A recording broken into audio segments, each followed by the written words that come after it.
Hello everyone, good afternoon. তোমরা সবাই কেমন আছো? তোমাদের ভালোবাসায় আমিও ভালো আছি।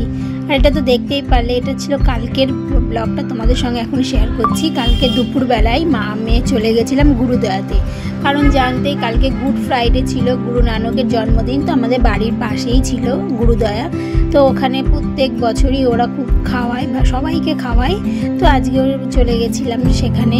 দেখো কত লাইন পড়েছে, আর তখন আমি গেছি 2:45-র সময়, তাই দেখো কত লাইন। তারপরে লাইন শেষ করে অবশেষে ভেতরে ঢুকলাম। ঢুকে দেখো এখন সবাই মিলে আমরা বসেছি এখানে, আরও সবাই যারা যারা গেছে একসাথে সবাই বসেছি। এই যে দেখো আমি, আমাদের পাশে আমার যা, আমরা সবাই একসঙ্গেই গেছি। তো দেখো এখানে সবাই মিলে বসেছি। আর তারপরে দিল দেখো ওদের যেই রান্নাগুলো, চাওয়াল ছিল, ডাল মাখানি ছিল, আর ছিল ভেজ একটা তরকারি, পনির ফুলকপি আলু দিয়ে একটা ভেজ তরকারি, পায়েস ছিল, জলের বোতল দিয়েছিল, খুব সুন্দরভাবে ওরা আয়োজন করেছিল। আর তারপরে আমরা চলে এলাম মন্দিরের ভেতরে। এই ভেতরটায় আমি এবছর ফার্স্ট টাইম ঢুকলাম। আমি তো এইখানে কিছুই চিনি না, মানে ভেতরটা কিছুই জানি না। এই দেখে শেষে আইসক্রিম নিয়ে বাড়ি চলে এলাম। টাটা।